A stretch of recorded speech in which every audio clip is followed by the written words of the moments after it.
What's going on, folks? Ted from Immersion here, and let's talk about druids, and specifically, can they or can't they wear metal armor?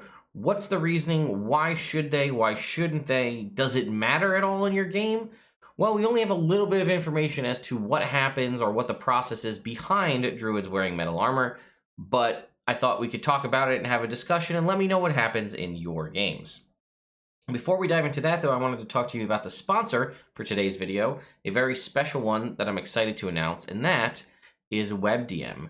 WebDM has officially launched a Kickstarter for their Weird Wastelands. It's called Worlds of WebDM Weird Wastelands, and it is a funky supplement, campaign setting, post-apocalyptic, weird magic. It looks awesome. Not only does it have this cool campaign setting from the folks at WebDM, which was funded, I think, in almost a half an hour, maybe even less than that, it has a variety of different options for folks who love 5e, including, but not limited to, a brand new level 1 to 20 class in the Scion, their attempt to bring psionics truly to 5th edition and a full class as opposed to smattering them in subclasses. Speaking of subclasses, new ones for the existing classes, new mechanics, specifically ones to expand and develop exploration, overland travel, and the whole exploration tier as a whole, new monsters, new adventure hooks, spells, and so on. Also, I really love the WebDM Wisdom section, which is little sidebars talking a little bit, giving insight from the folks at WebDM about what was the process and what the thoughts were and how to incorporate and fully utilize the different aspects of the book. It is set to have the PDF launch in March of 2022 and the print book in September of 2022. You can see the table of contents here. And if you click this link, it'll take you to a preview where you can view things like the Druid's Circle of the Broken Land, as well as, I think, one monster and a few other little bits of information. You can see there are a variety of tiers from everything from digital print, deluxe print, to a $350 collector's box, which will include a variety of different things like a flask, a satchel, a DM screen, wooden dice, or not, maybe not wooden dice, wasteland dice. You can see here's the flask, which I don't know why, but I very much want. I also really like the art. It gives me very much like OSR vibes from this DM screen. I also really like that a lot. There are a variety of different add-ons, and you can go ahead and back it right now. And there are, if I scroll down, a variety of different stretch goals, possibly a how-to podcast, print upgrades, faction NPCs, and then a possible actual play. So again, thank you to WebDM for sponsoring this video. Be sure to stay tuned for later in the month where we'll have another video unveiling one of the subclasses and maybe taking a little look into that Scion class a little bit further. So once again, thank you, WebDM. So let's move on to Druids. Now, Druids are the only class in all of 5e that have a specific caveat or qualifier regarding their skill, armor, weapon proficiencies, anything like that. And you can see it right here. They can use light armor, medium armor, shields, and it says Druids will not wear armor or use shields made of metal.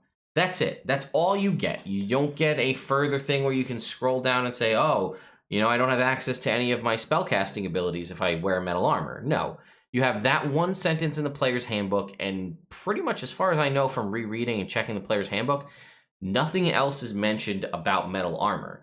Now, I remember in older editions, there was specific consequences if you were wearing metal armor, and then there were also funny, weird loopholes where certain classes or certain people who worship certain gods could get around that and be able to wear metal armor as a druid.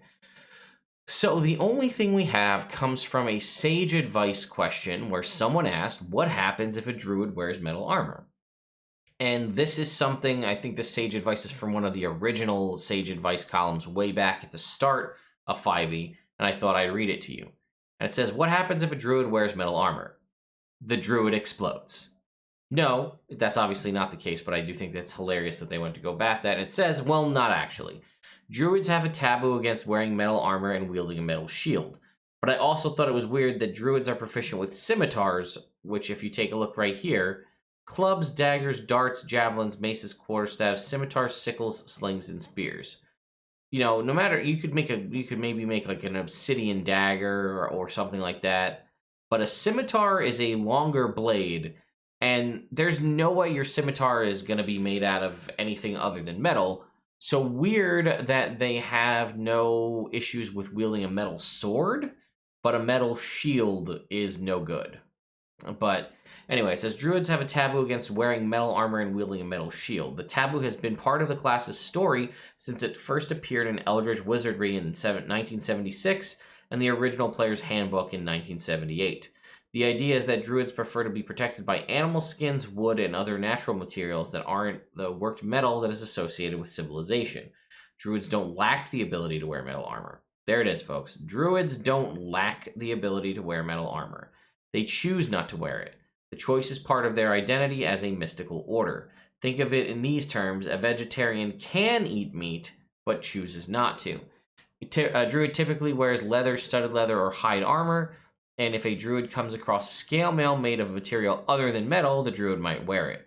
If you feel strongly about your druid breaking the taboo and donning metal, talk to your DM. Each class has story elements mixed with its game features. The two types of design go hand in hand in D&D. The story parts are stronger in some classes than in others.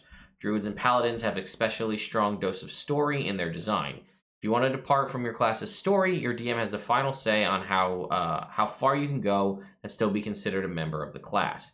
As long as you abide by your character's proficiencies, you're not going to break anything in the game, but you might undermine the story and the world being created in your campaign.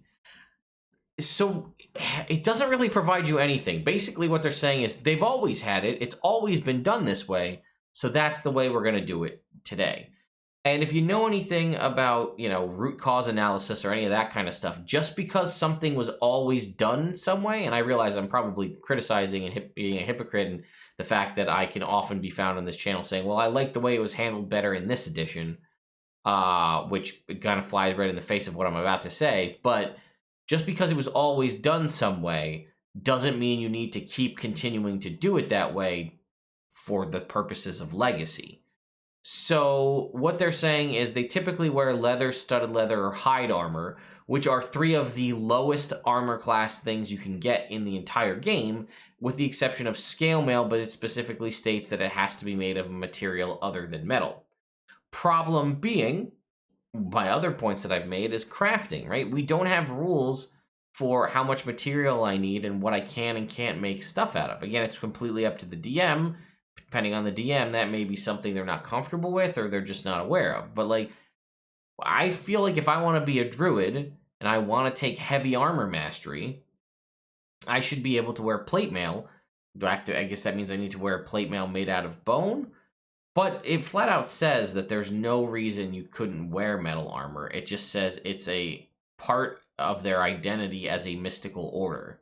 Now, in your campaign, in your homebrew setting or whatever the case may be, druids might wear metal armor and it's not a big deal. You could follow that suit of what I had said originally was, in some older edition, was tied to a deity. Deities that, or druids that worship this deity for whatever reason are allowed to wear metal armor because it's a forge god or something like that. I don't know. Also, what if you're a warforged, right? If you're a warforged, your body is literally made out of metal. And if you're a druid, your body is literally against your entire faction. Which, there's nothing that says you can't be a warforged druid. But I do remember in older editions, there was a specific thing about having your whole body be made out of ironwood, which was something we had in older editions as a magical material or an additional material you could make things out of, which was essentially wood as strong as iron. So you could basically have your Warforged refitted. Instead of having metal armor, it would have armor made out of ironwood. But again, that's not addressed here, and part of this, I'm sure, is because the Warforged came out significantly later in the life cycle of D&D 5e versus what we had originally in the Player's Handbook. So I want to know, let me know in the comments, what are your thoughts? Do you stick with this druids can't wear metal armor because that's what it says in the Player's Handbook and that's the way it's always been? What if the druid's an elf and they find themselves a pair of, ancestral legacy, passed down elven chainmail? Can they wear that? What if it's like mithril and it's super lightweight and things like that? Is that okay? Do you have specific qualifiers? Do you make other materials? Obviously, we can think of the main one would be draconic scale mail because it's a magic item that exists in the Dungeon Master's Guide as a a different kind of scale mail? Do you come up with other materials to provide your druids other options for armor outside of just leather, studded leather hide, and the occasional scale mail? Do you have other sets of rules? I'm very curious because this is never like I don't play with a lot of druids, so it doesn't come up very often. But I was just thinking about it, and I thought it would make an interesting topic for a video to have a little bit of a discussion. So let me know your thoughts in the comments down below. Thank you once again to WebDM for sponsoring this video, and I will see you all next time.